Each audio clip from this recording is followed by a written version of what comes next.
Greetings. My name is Louise Dente, and I welcome you to yet another edition of Cultural Caravan. On this edition is a special as we journey to the motherland, and we welcome two guests. Here to my right is Nana Kwesi Ajiman, and next to him is Brother Abu So Yao Nkrumah. Welcome to Cultural Caravan. Thank you. Thank you. Well, when we talk about journeying to the motherland, basically we here at Cultural Caravan understand the importance of us here in the diaspora, keeping contact with our culture. And one thing we could say about the Onipa Abusia community and its founder, keeping the culture close has really been part of your mission. Let's start with you, Nana Kwesi, if I may. Sure. Tell us about what is Onipa Abusia? Tell us about its history. Onipa Abusia is an extension of a cultural organization founded by Nana Yao Opare Dinizulu I back in 1967. So he started in Queens putting together an organization that would embody traditional Akan spiritualism and cultural attributes for people to learn how to live in a culture, for African Americans to understand the African culture. Onipa Abusia was founded after Nana had passed away.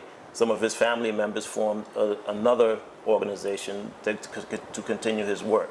So that's what that organization is. It's a continuation of what had been going on since 1967. Mm-hmm. So what we do, primarily Nana had started the organization to conduct training for spiritualists, traditional African spiritualists. So he had gone to Ghana and brought back certain shrines and certain techniques, principles and disciplines and practices that had been ancient for our people and had been used to sustain our communities for so many generations.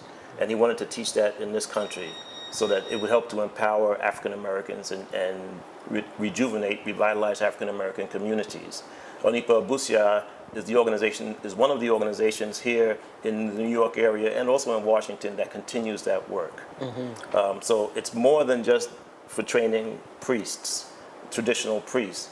It's grown into a society, and it deals with most of the sacraments that people have to deal with. When a baby is born, we have naming ceremonies.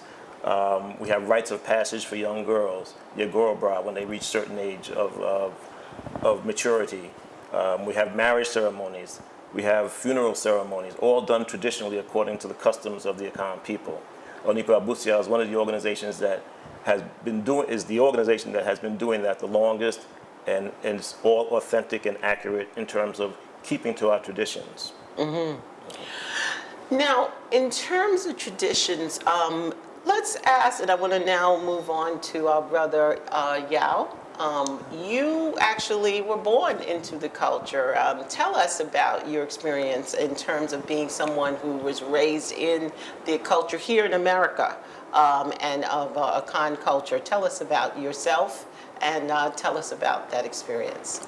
Well, being born into it was definitely a blessing. It wasn't anything that I necessarily had to embrace. It was more so normal. It felt very normal growing up. The traditions, the practices, I've been doing them since such a young age that it's almost like a normal life.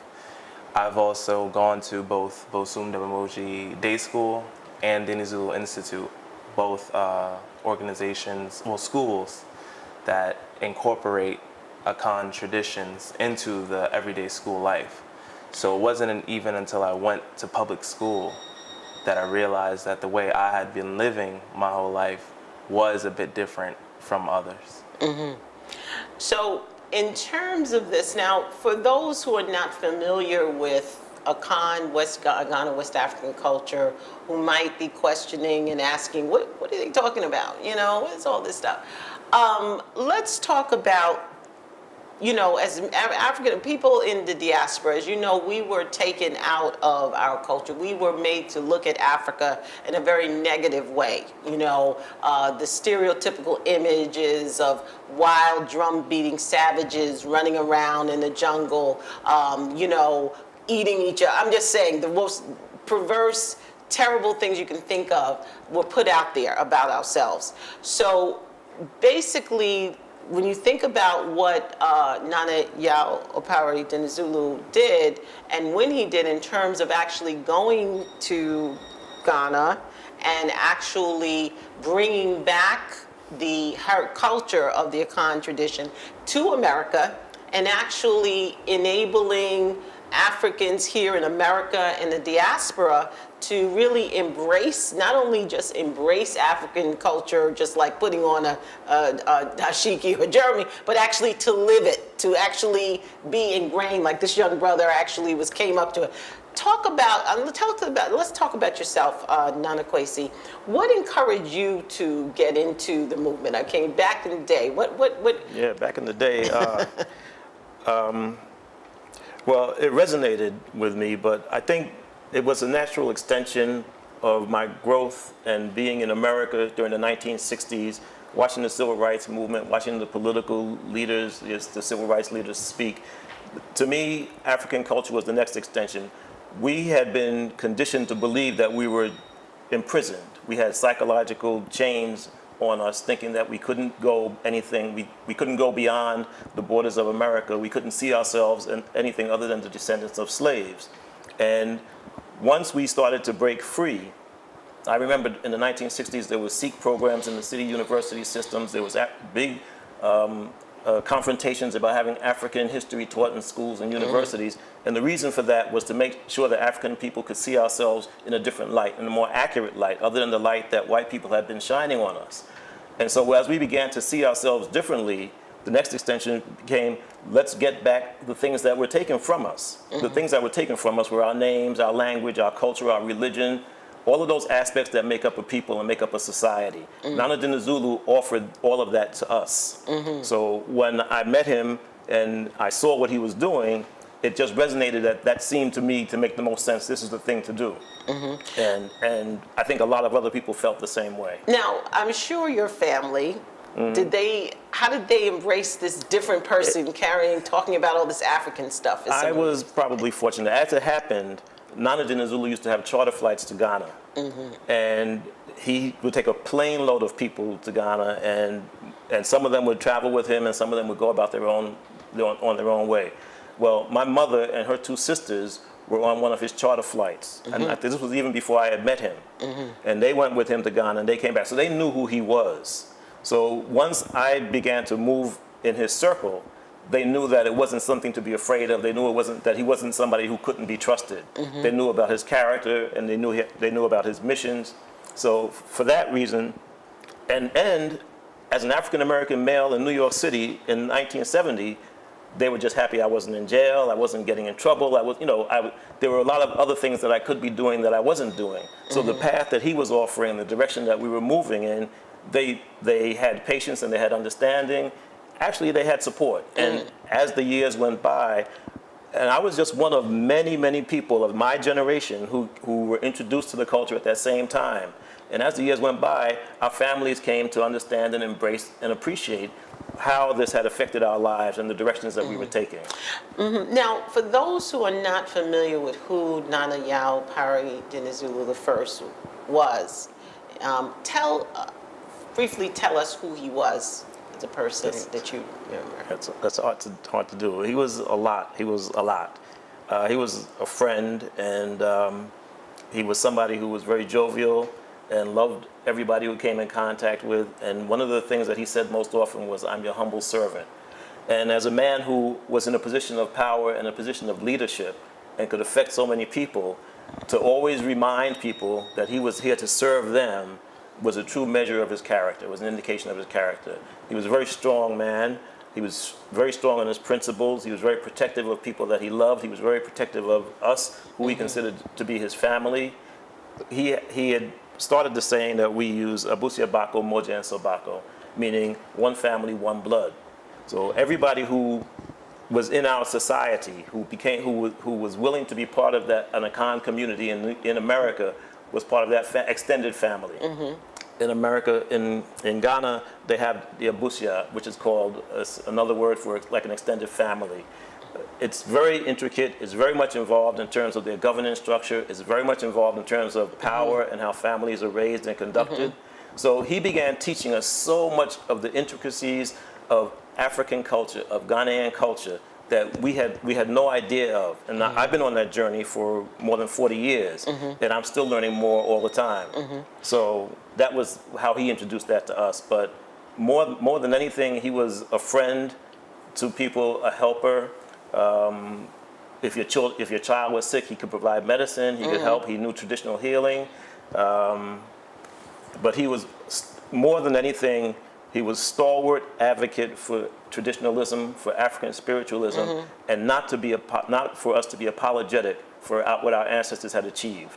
Nana had a unique presentation. First of all, he took dancers from different parts of Africa and presented them on the stage to to anybody who was in the audience. We like to do a lot of shows for public schools here, so we did a lot of elementary schools and junior high schools. We did universities. The unique thing about the presentation was that he would have a narration at the beginning of each number, which talked a little bit about the history of the dance, the people that it came from, what the meaning of the dance was. So it was a certain amount of education, and then it was a lot of entertainment. So the drumming went with the dancing and the singing. It had all traditional instrumentation, an array of different performers performing, and it was all family. The dance company was one extended family. Yes, and so with that, I know when you talk about the narration, so people came away with not just seeing dance, but they also learned about the history, the connection to various African communities. I know one person that some of the audience may be familiar with is Lou Myers. Many of you know of him from Different World, but it's my understanding that he was an early member of the community, and he was one of the people who also used to bring that. For many years, yes. Lou was the narrator who held the audience spellbound in between numbers. While the dancers would be backstage changing or getting ready for the next number, Lou would give them the narration, and he would warm up the audience, and he would teach. Now, Nana had written the narration, so Nana's family had created exactly what the information was going to be. But whichever dance we were performing, there was the history of what that dance was, what it meant, whose dance, what people it was, where it came from, and what was its context in their society. So people could understand that when they saw Africa, that they were seeing something that was deeper and not superficial. It wasn't just a dance, but that dance had a role in society and it had a meaning. And so African people had meaning. Absolutely. Now, in line with that, I just want to look at some of the different traditions that Nana has brought. I know that there is a traditional worship service known as the Akom. Could you tell us what an Akom is for those who are not familiar with that? Of course. So Onipa Abusia actually hosts Akom weekly on Sundays at our facility. But Akom is our religious service for the Akom people. It's when we come together as a circle. We sing and praise the different gods and the ancestors that we work with. We sing their songs, we play their traditional rhythms, and do their traditional dances. So anywhere that takes place is Akom. Okay. And in line with that, the celebration of traditions, there's a very special celebration coming up, and it's one that Nana, I think, has had do for about 50 years, is the Ohjira celebration. Can you tell our audience what an Ohjira is, my brother? Yeah, so traditionally, Ohjira is the Akan, at its core, it's the Akan New Year. And during that time, the community is expected to make amends, to cleanse themselves of impurities, to bring back together friendships, to fast, to make offerings to the different gods and the ancestors that we work with, and to really purify the community as a whole in order to prepare for the new year. And it's also tied with the New Yam Festival. The yam is a very staple food of the Akan people, and during that time, no yam is eaten. There's a fast on the yams until the new yams are harvested. And once they are brought out to the community, that signifies that this is a new year and yams can be eaten again. So this being the 50th anniversary of the celebration of Ohjira. And Ohjira is a holiday celebrated in Ghana. For those who are not familiar with, so that's something that here in America, through the community, they celebrate annually. And when do they celebrate? When do you celebrate the Ohjira here in the United States? Our Ohjira is basically aligned with Ghana's, which happens in the fall, normally around the October month. So what is going to happen this year, being at the 50th anniversary? Can you tell our audience why this is a special celebration and what some of the highlights are going to be and the date? Of course. So the first Ohjira was institutionalized by Yao Opare Dinizulu in 1968. And this year we will celebrate our 50th Ohjira. This is a huge Ohjira. It's a Golden Jubilee, as we're calling it. And the date is October 13th, which is a Saturday. And at the Ohjira, we will have performances by different cultural African performance groups, singers, great food, just a fantastic night of entertainment and partying. So for those who are interested in celebrating this 50th anniversary of Ohjira, can you give us some basic information? Of course. You can celebrate Onipa Abusia's 50th anniversary Ohjira Saturday, October 13th at 8 p.m. at Rochdale Village Community Center. So basically, you're talking about a real big celebration. It's going to be bigger than anything else. Anybody sitting there and say, yeah, I've been there last year. This one is going to be bigger than anything they've seen before, right? Louise, I'd like to add, anybody we've been having 50 of them. So people have been coming every year and have enjoying themselves immensely.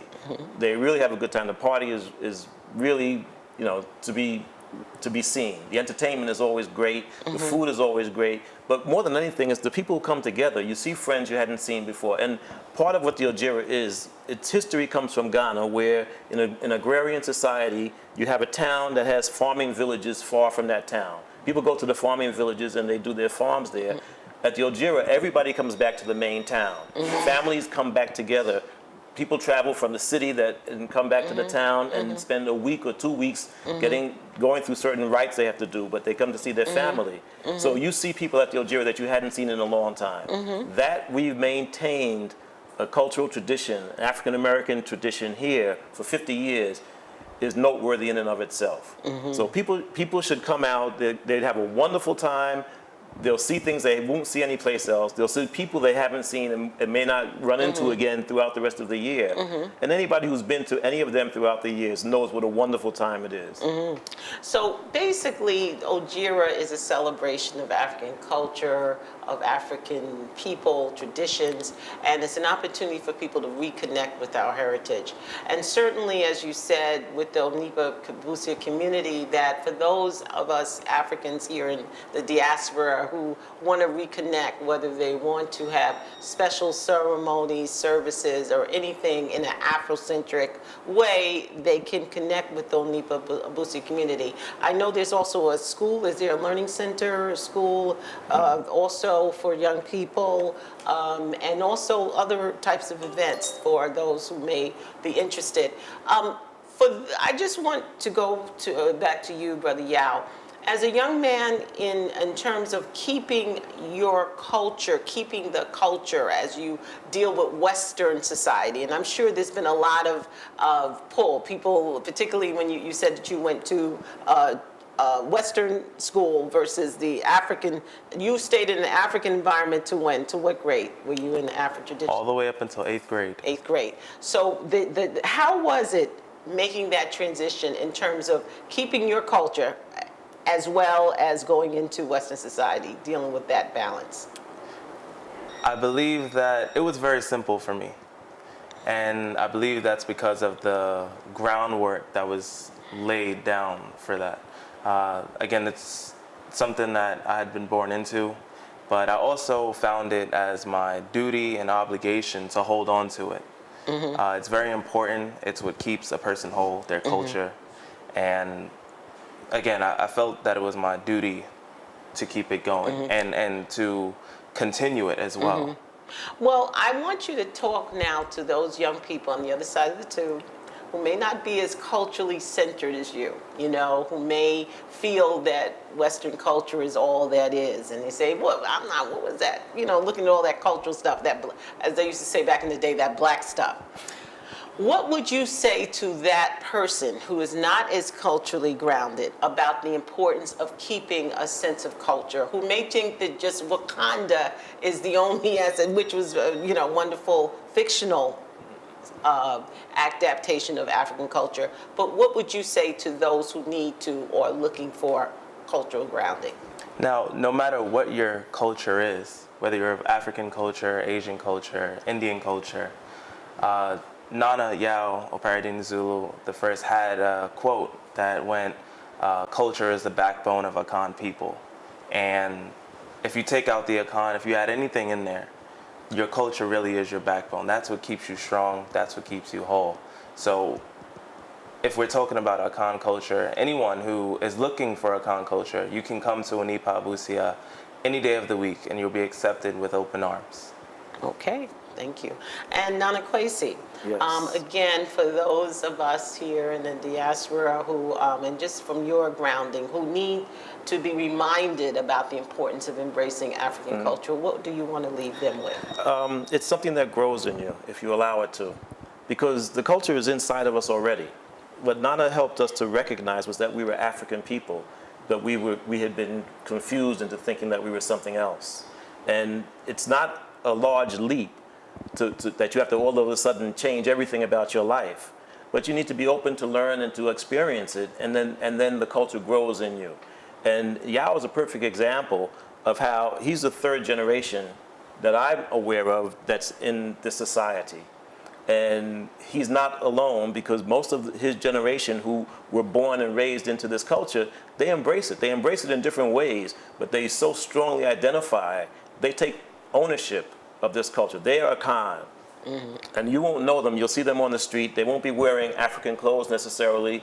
They may be playing basketball in the park, but they know who they are. They know who Nana Yao Opare Dinizulu was. They know who their parents, how their parents had introduced them to this culture, and they connect because of that.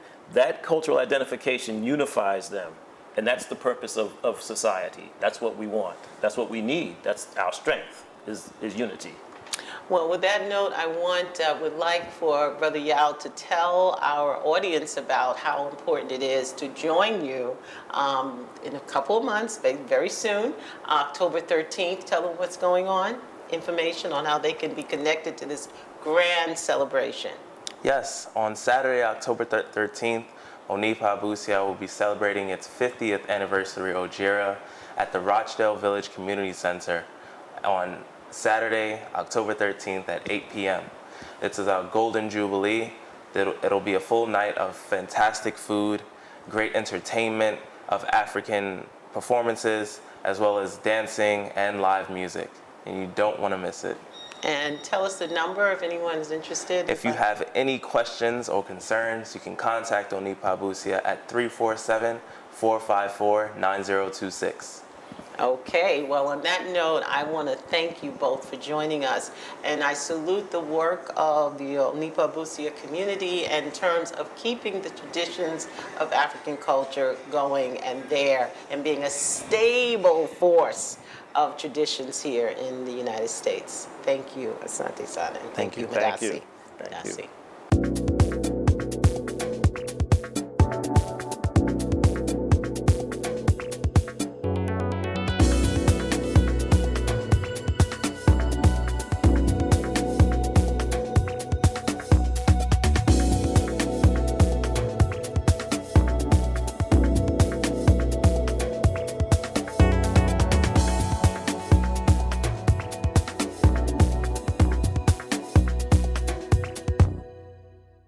If you would like to support these broadcasts, we encourage you to send contributions to P.O. Box 300851, Jamaica, New York 11430. Thank you.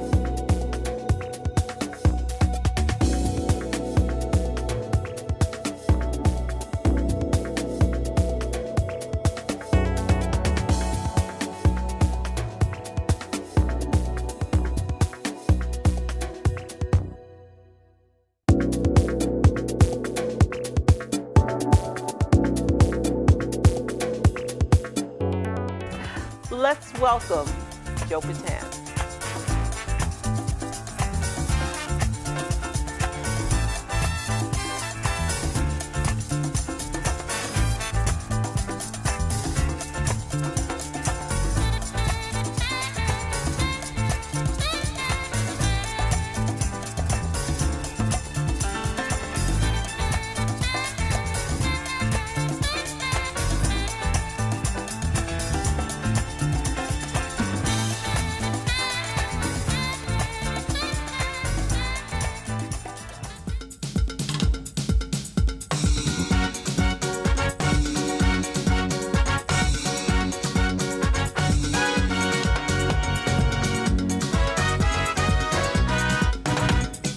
They jumping in the city, West Indian happy, happy whole time for Labor Day.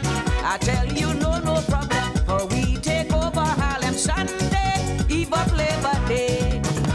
Virgin Islands crew in town, St. Thomas, St. Croix, and St. John. When you hear the cowbell ring, Harlem will be jumping. Hey, hey, Carnival, hey, hey, Bacchanal. Carnival, oh yeah, Virgin Islands in town for Labor Day.